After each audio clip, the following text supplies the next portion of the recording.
Oh, incredible.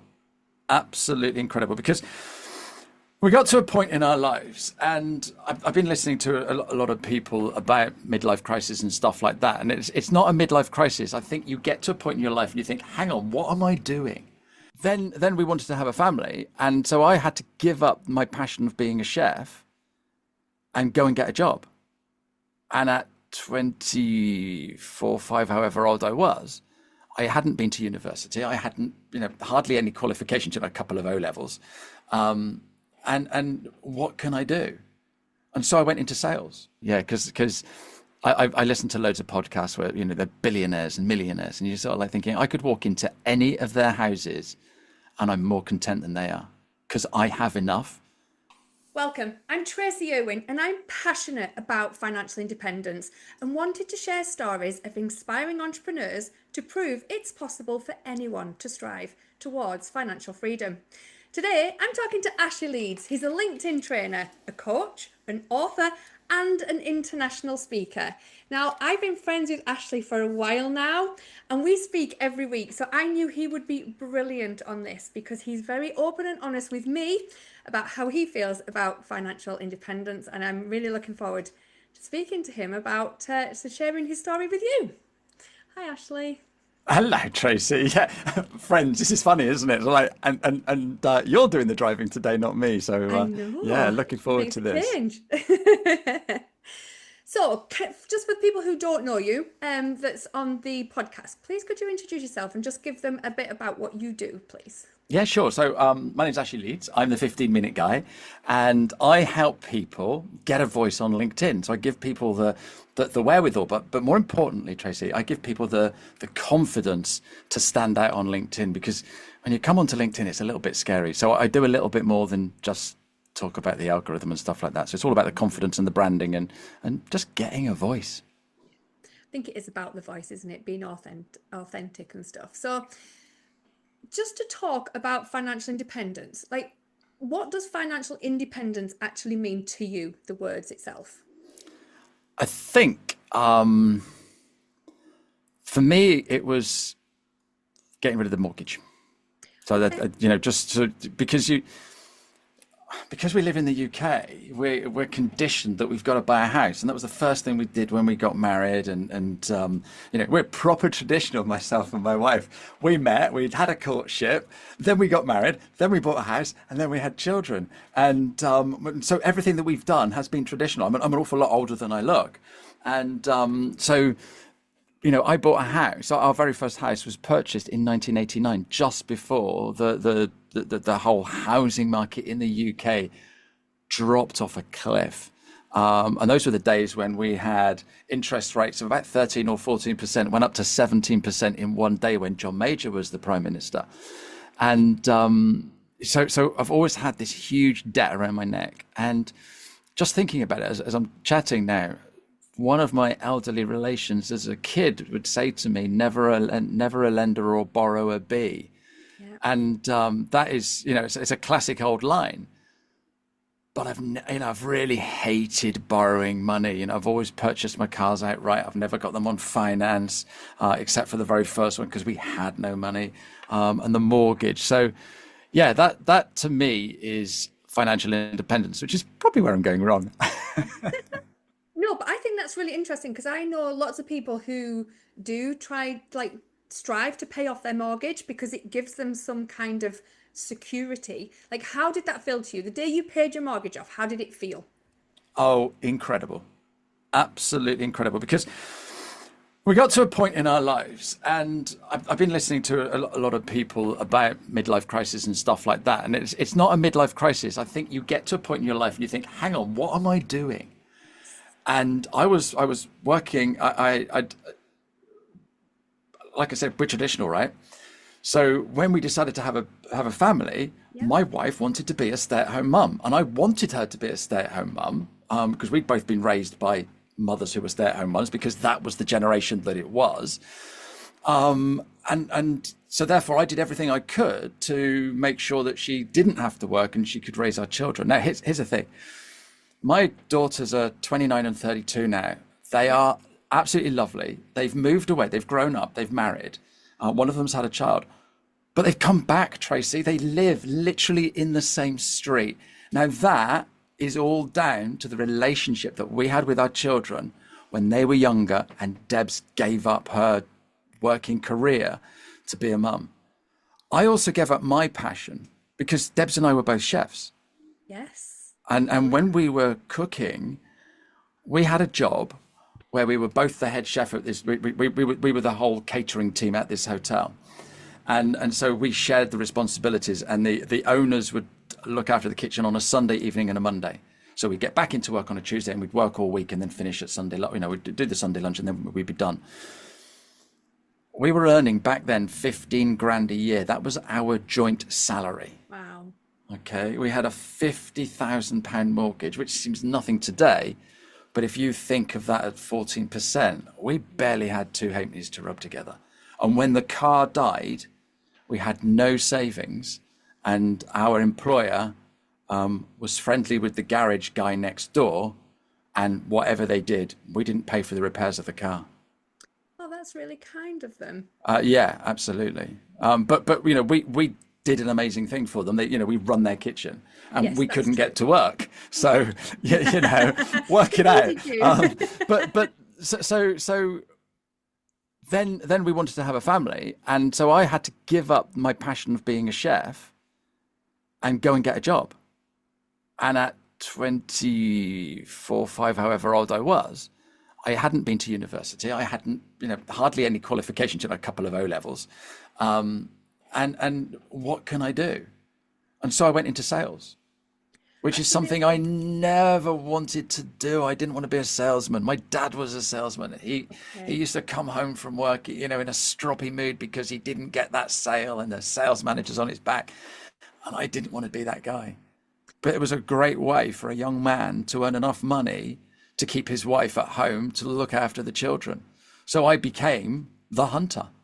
How did you manage that mindset shift? Because obviously, as a chef, you were following a passion, whereas suddenly to be financially independent for your family, you're suddenly doing, as you just went, I got a job. So you felt like chefing wasn't a job, it was your passion. Whereas suddenly you're in something. How did you cope with that mindset shift? And what was it that kind of drove you to be successful in that part of your career? I always wanted to be a dad. Okay. Okay, I always wanted to be a dad. When I was young, my mother left the family home, so I was left with my father and my younger brother, and then he remarried, and the lady he remarried had 3 kids of her own, and when they first became part of our blended family, the 2 little boys were 1 and 2. Okay. So I was changing nappies at 10, 11 years old. But I loved it. I loved being a big brother. So I've always wanted to be a father.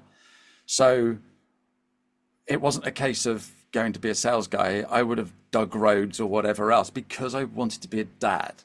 Yeah. And we'd got it. We were ready to have a family. And so yeah, I don't think it was a mindset shift. You know me, Tracy. I'll just get on and do it, won't I? Yeah, I think that's the same. So in 2008, by the way, my business was I gave up total employment in 2006, even though the business started in 2002.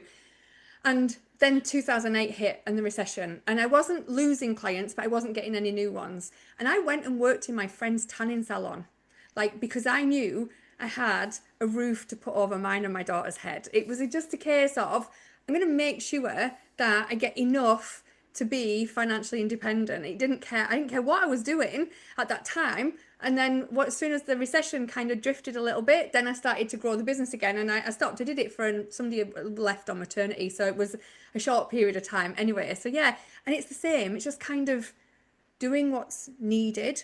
And it's so from a money point of view then, what happened? Where did your shift go from being a salesperson to being a coach? Oh, that was gradual. Yeah. That was totally gradual. But the thing is, right, I've had 30 jobs and I've sold pretty much everything, right? And during that transition, I even had a stint as a postman, right? Okay. And I got the sack every day. It was brilliant. And I worked in Sorry, the old ones are the old ones. I also worked in a warehouse, okay, with some really incredible characters. I'm not going to talk about them today on this podcast. Maybe when we catch up one day, ask me about that, because I got some great stories there as well. I've worked in a bank, and then I moved back to Sidmouth, and we all moved back to Sidmouth. We're still married, by the way, so Yeah. it worked. It worked. So we moved back to Sidmouth, and I got myself a job at a software house working for accountants. And that was when I started earning a little bit more. But we've never been minted. And Deb's hasn't really worked. She's had lots of little jobs, but more for pin money and sanity than a career. And she doesn't work now. And so we've got a great relationship, whereas we just do what we want to do. So because you see some people like, oh, we should go and do this. No, because I can't finish until whatever, and it's like, oh, this is ridiculous. So Freedom, isn't it? yeah, absolutely. So we've cut our cloth accordingly. So we don't have a million holidays every year. We don't drive a flash car and live in a flash house. But when we got to a point, when I turned around to Debs and I said, why are we doing this? We sort of like, we were happiest when we had nothing. When we were working at that hotel and the car died, we absolutely had nothing. Okay, but we were in our elements. And I think that's the what I struggle with is, with the way money is and stuff like that. Do I want to be the guy with a Porsche and a private jet and the yacht and all of that stuff? I'm really happy where I am. I'm proper content. I've just we're recording this after lunch. I've just had a little walk down to the beach because I can. Yeah. So for anyone who's struggling, that they think they don't have enough, like, what advice would you give them to actually sit and work out when you do have enough? What is enough? What's the feeling? Not the amount, what's the feeling that's enough? That's a great question. Yeah, because I listen to loads of podcasts where they're billionaires and millionaires, and you're sort of like thinking, I could walk into any of their houses and I'm more content than they are because I have enough. And you speak to I don't know where this comes from, but you speak to anyone, they want 3 times more than they've got. So if you speak to a millionaire, they want another 3 million. You speak to a billionaire, they want another 3 billion. Yeah, so and I think it's human nature. We want to chase more. Okay, you finish school, and I'm paraphrasing Mo Gaudat now, but you finish school and get your first job. You want £100, all right, a week, all right. But then you're sort of like, oh, actually, I could do with £150 a week, and then before you know it, like, oh, I need a mortgage. Let's have £1,000, and we're sort of like, I need the next thing. I need the next thing. I need the next thing. And I think once you've got the big house and the big mortgage, and we had a camper van, and it's sort of like, but it wasn't bringing us any extra joy. And I sat down with my wife and I said, look, if we get rid of the big house, we won't need the big mortgage, and then I won't need the big idiot boss that I'm working for. And that totally changed the playing field, because every time I've gone for another job, so my very first job out of being a chef, I had to earn enough to replace Debbie's and my salary. Yeah. And so every job I had after that, so like, oh, I don't like working here anymore because of this, and this. So I've got to go and get another job that's earning that or more. Yeah. And because the more, we've got the mortgage, and then, the kids are getting a bit bigger, so we needed a bigger house, and then we decided to move to a different area. So we needed, and it was always that. And we were always chasing to get to the next level. And it's sort of like, I can stop right now. I do not need to do any more. Yeah. All right. And so what we did is we downsized and we paid off the mortgage. And it was a revelation.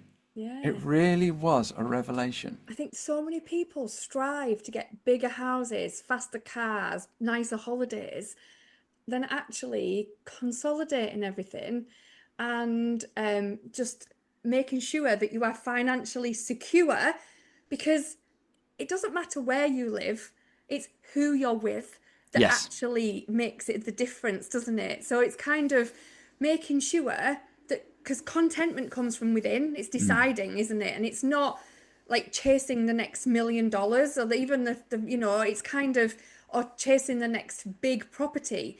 It's kind of understanding that it is enough. Like Buffett, for instance, he still lives in a house with his wife, doesn't he? It's The very first house that he they bought. ever bought. Like Yeah. he could buy the entire street, probably three, The four city. He could streets. buy the city, yeah.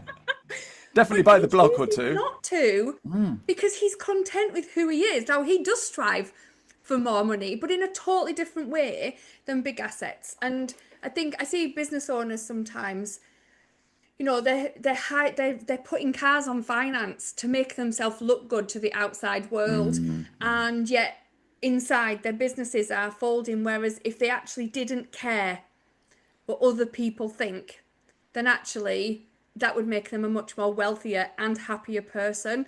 And I think that's about looking at financial independence. I mean, it's all right to be striving towards it, isn't it? It's kind of like I feel like sometimes to me it feels like a bit of a roller coaster. Like you can be asset rich, but sometimes feel a bit cash poor sometimes. And I think that's okay as long as your future is looked after. So it's kind of like finding that. So for me, it's finding the motivation during the tough times to know that I'm on the right track. Like Yeah, how yeah. do you do how do you do that? So when we first bought our house, right, and it all stems down to the house and the debt Yeah. that we've got. So when we first bought our house, like I said, we had a 50 grand mortgage. The house was worth 54,950. Okay. We sold that house, Tracy, 6 years later. 6 years later, I promise you, the spare room that then became my daughter's room, that then became the room for both of the kids, Yeah. because we could not move because we had negative equity. Okay. We sold that house for 39,000 6 Wow. years later. Yeah. Gosh, that We is a had a goal. mortgage. We had a mortgage of £50,000 on that house. Yeah. So we're just like, this is ridiculous. And, Yeah. and we managed to, I was with the Alliance in Leicester at the time, and they had a scheme that was a negative equity scheme. And basically we ended up with I don't know, 120% mortgage. All right. Okay. So we moved the mortgage to this new house. And I think we paid 50 grand for this house. And it was incredible. So I put a note in the post office in the village we lived in. Do you like living in the village? Because we love living in the village. And is your house too big? Because our house is too small. And this old lady phoned me up. She phoned me up. She said, "Oh yes, I do." And so we swapped houses. All Wow. right, we swapped houses, and I gave her £11,500, and we swapped houses. No estate agents. I That's a borrowed the lovely van. story. I borrowed the van from work. Right, I borrowed the van from work, and we moved each other. So basically, we took some stuff out of our house because it was literally half the size. Our house was half the size of hers. We moved Wow. into her house, and it was like incredible. The girls had a room each. We had an upstairs. It was incredible. And this lady was very elderly, and she couldn't cope with the stairs anymore. The back garden was down a load of steps, so she couldn't really use the back garden.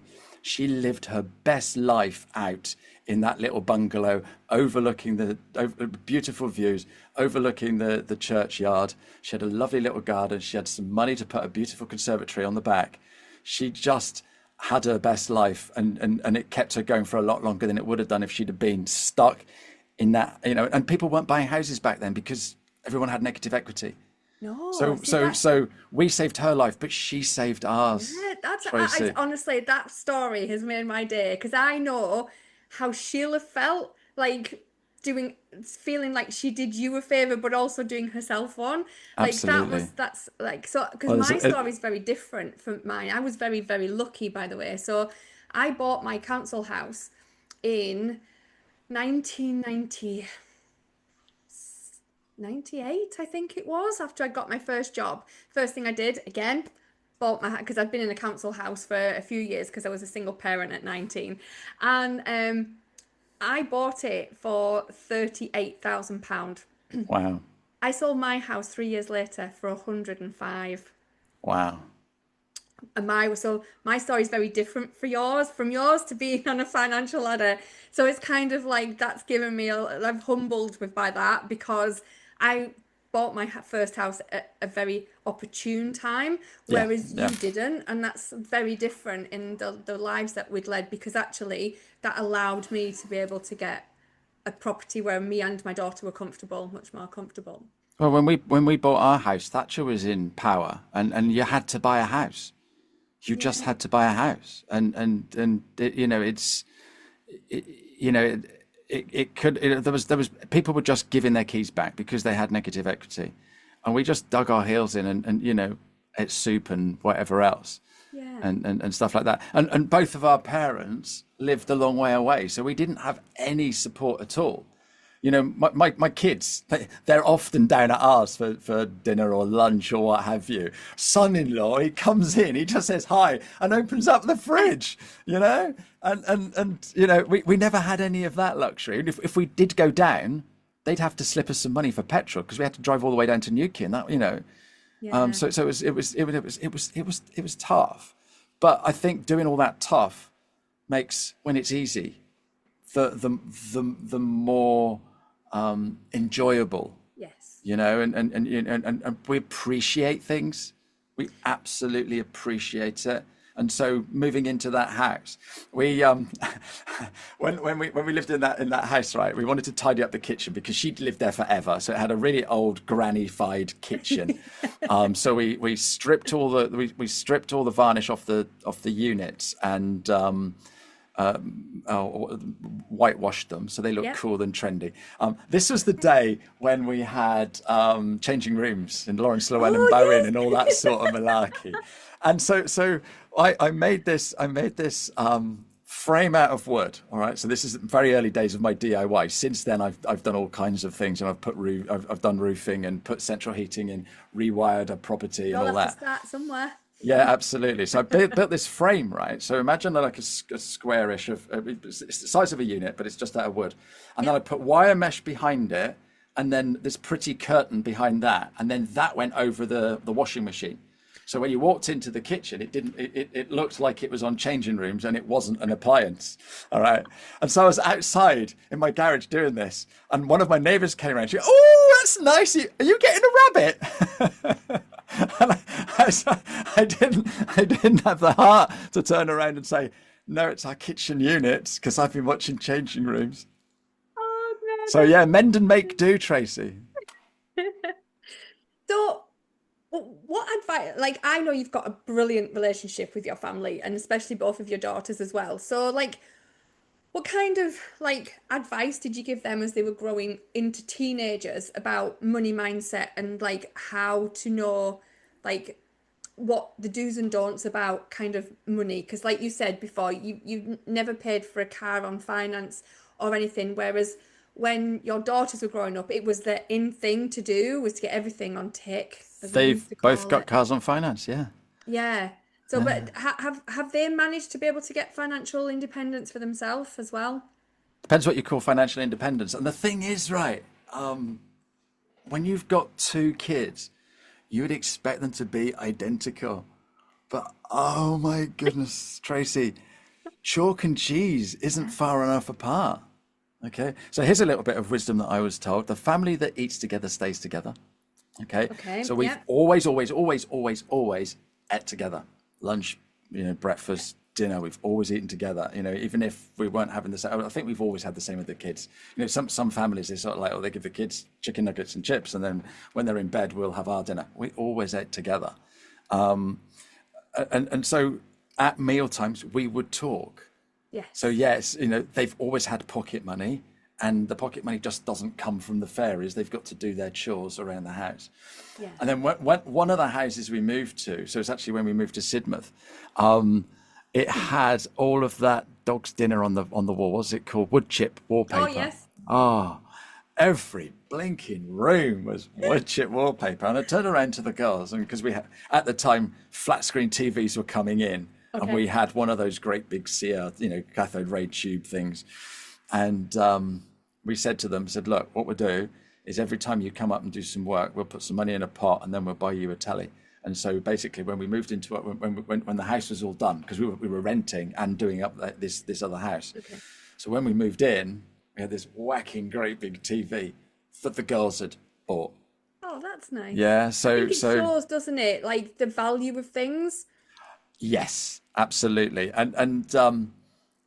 But doing all of that, right, has got my girls doing DIY. And no disrespect to my son-in-laws, but my daughters are better at DIY than the guys. And it's sort of like, why did you marry a guy that doesn't know what a screwdriver is, And so yeah, we've always make do and mend, but I don't do the DIY out of necessity or to save money. It's also a sense of pride. It's also a project. But they're great skills to learn. And so when I move into a house now and something goes wrong, I'll have a go. The loo's not flushing properly. I'll, roll my sleeves up and get in there and I can fix it, Gerard is exactly the same as that, by the way. I see the pride in when he's done something in our house. I'm more creative, paintbrushes in my hand for paintings than I am on a wall, by the way. I'll have to admit that. But he doesn't do any of the DIY jobs out of necessity. He does them because he wants the pride in his home, and I see it in him all the time. And he's brilliant, like literally, he's so good. But yeah, it's interesting, and I think going back to what you said about the girls and the TV, I watched an Instagram video of a dad who took his two kids to the supermarket and told them they had $800 between them to buy whatever they wanted, right? So they put absolutely everything in their basket. We could tell they were ecstatic. And then he turned around and he said, but I don't have $800 because this is how much you spent on the computer. So they bought something that was totally not visual. It was not real to them at all. It wasn't their fault, because it isn't real to them when it's just like points and things on a screen. And he showed them how much they could have had, but instead they'd had that time. And the faces, they were both like early teenager, maybe 10 to 12 maybe. And it was like, just hit home, like how much, because of the technology that we have, our children don't understand the value of money because it's not real. They don't see the money. My kids had 50p and cash, and we always had cash, so they understand cash. Nowadays, in fact, at a breakfast networking meeting today, I was chatting to an older guy, and he just uses his watch all the time. He's got cards in his pocket, and he doesn't think he's ever used them because he uses his watch. Well, it's not real money. When we saved up for a deposit for our house. So we were working as chefs at a really posh hotel, and we'd get paid on a Friday. We'd go to the wages clerk or whatever, and they'd give us an envelope of cash. We'd go back to our room because we had a shared room. Not allowed, you weren't married.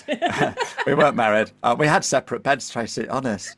And so we'd sit on the bed, all right, and count out the cash, and we'd work out how much we needed for the week, and the rest we put in an envelope, and we drove down to the town and put it in the Alliance and Leicester Building Society.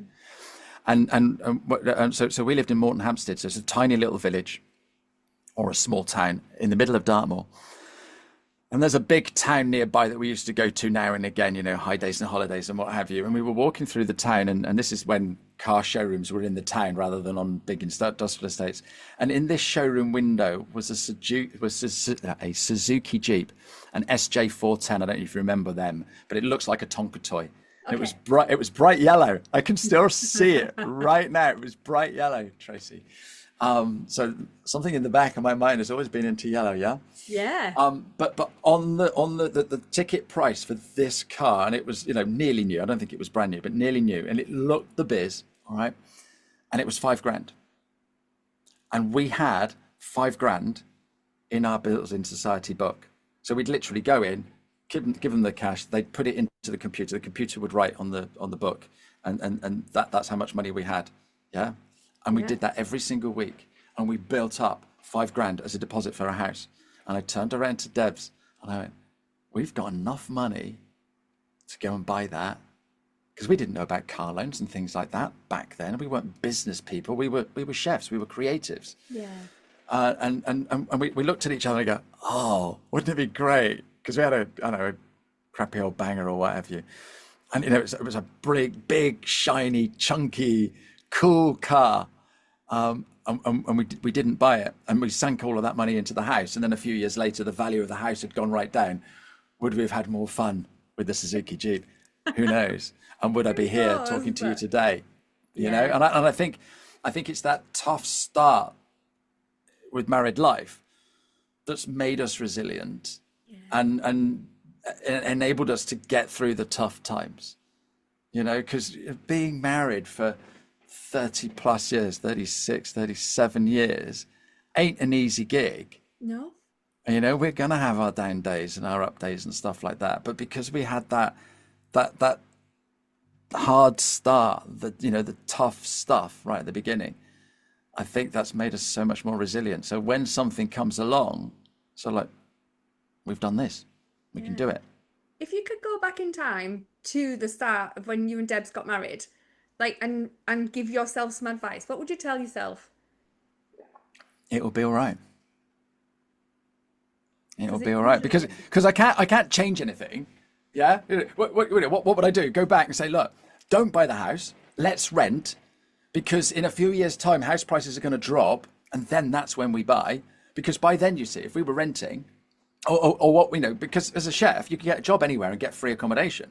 Yeah, true. So what we could have done is gone and worked in a couple of different hotels, get a bit more experience, build up a bank of money, because we were good at saving. A lot of our colleagues, because this is the thing, that hotel in Morton Hampstead, there was a staff bar. So what happened is everybody used to go into the staff bar and give all the money back, And so we purchased a video cassette recorder, and we would, because we worked split shifts, so we'd work of an evening. So what we would do is we if we had an evening off or something, we'd go to the movies or something, or we'd watch something that we recorded last week or something, and not go to the staff bar, because we knew that would cost us an absolute fortune. And all you're doing is giving the money straight back, which is, and You also had each other though, so it's we kind of did, like, we that's did, yeah. We helpful. used to play backgammon and stuff. But the if I could turn around and say, look, don't buy a house and put all the money there, then yeah. But no, we've had a great life, and we've learnt an awful lot from it, and it's made us the people we are. So I think the advice would be, it's going to be all right, Ash. Yeah, You'll be fine. You'll be definitely. absolutely fine. So obviously we're all on a financial independence roller coaster. Do you have aspirations for the next 5 years? Is there anything you want to kind of grow, or are you really content with everything you have right now? Well, this is the problem. I've had some coaching for some really cool people, and they say, "Oh, Ash, you're brilliant. You could do this. You could do that. You could do that." And somebody was having a chat with me, and basically, I'm self-sabotaging it, because I don't see myself as being the guy with the Porsche and the flash house and all of that malarkey. I could do with a little bit more, Tracy. But You can do a little bit more. yeah, no, we get by. Deb said, "Oh, let's go to the movies." And I'm like, "Oh, just be careful." I And saw that's the this in you thing. last year when you went to Canada to speak, by the way.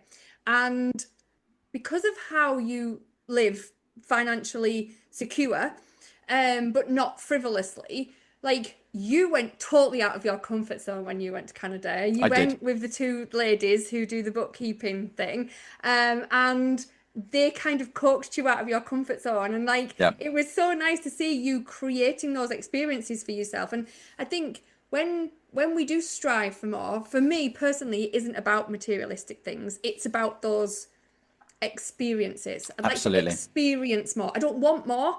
I don't want anything more. Find out like materialistically, I have everything I need. You know, I think there's a scary statistic that when you've got a roof over your head and a car to drive, you've got so much more than massive population of the world anyway. That we are so lucky anyway. But I want to have more experiences. Like I want to say be able to say yes to more opportunities that give me fulfillment rather than, you know, say yes to opportunities because they're going to give me more money. That's not what I want to say yes to. And I feel No. like you're probably the same with that. Absolutely, absolutely. We've got a big birthday coming up, both of us, and it'd be lovely to take the kids to a really posh hotel or something like that, and do something really nice, proper holiday. Nice. So And the yeah, grandkids too. You got one. yeah, absolutely. Just the one at the moment. Yeah. So yeah, that's lovely. So yeah, so thank you very much for this conversation. I have learned so much about you today. It's been really, really nice, and some of those stories have really filled my heart. So thank you very much, and I hope to speak to you again soon. No, Thank you very I'm much. sure you will speak to me again very soon. But yeah, thanks ever so much for having me on, and yeah, keep doing what you're doing because it's brilliant, and we need to have these conversations, Tracy. Thank you. I really appreciate that.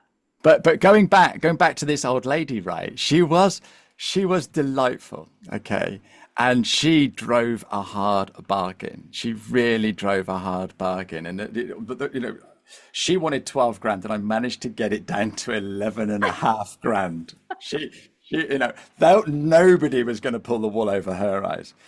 And so anyway, we turned around to her and said, and this is even funnier because what happened was I bumped into my old boss, so the guy who I borrowed the van off to move us, Yeah. right, a couple of years ago, and we're talking nearly 25 years ago when this happened, okay, and he turned around and he retold the story because he was so gobsmacked. So this is the story I'm going to tell you now. So we were going to move us. So we negotiated this 11 and a half grand, and we negotiated when we were going to move and stuff like that. And we put the solicitors in touch, and they got on with everything. And then I turned around to this lady and I said, look, I need to borrow a van from work. When are we going to move? So she got her calendar out, or a diary, all on paper, and she's flicking through. And she was one of those people in the village that did everything. She did Meals on Wheels for the old people. She was a church ward, and she Mothers Sounds Union. like my mum. Yeah, absolutely. So like, right, I can only do weekends because I work, and the van is needed Monday to Friday. Even if I took the day off, I wouldn't be able to get the van. So we can only do weekends. So like, what about that weekend? No. What about that weekend? No. What about that weekend? And I don't know if you've ever seen the show, what is it? The Vicar of Dibley, when they're trying to book a meeting, and the clock goes round, and you can see that they just spent the whole meeting trying to get the next meeting. And it was like that. And she looked at her calendar again, and she said, well, what about next weekend? And I said, well, we can't, because we wouldn't have exchanged. And so therefore, technically, it's neither of our houses. So she says, well, I won't say anything if you won't say anything. So we actually moved house.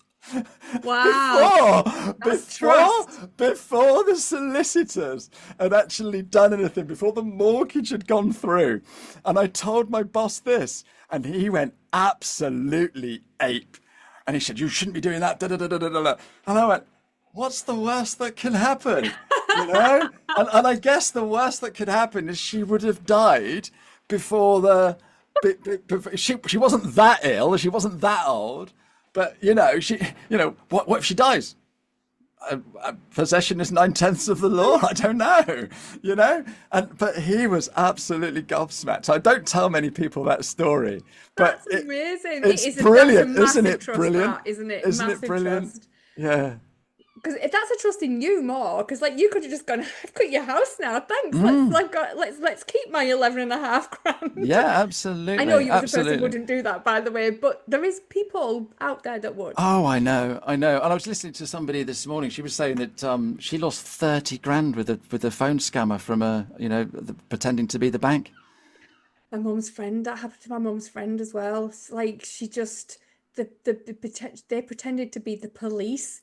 That somebody was trying to get money out of her bank, and they told her that she had to move it before they other people got to it, and she believed them. £26,000 Ouch. gone. It's so scary, scary. I mean, I was waiting for a parcel off my mum here, and our mail is Carros, and I got a text message off Carros saying that somebody had underpaid postage on a parcel, so I assumed it was the parcel waiting for my mum.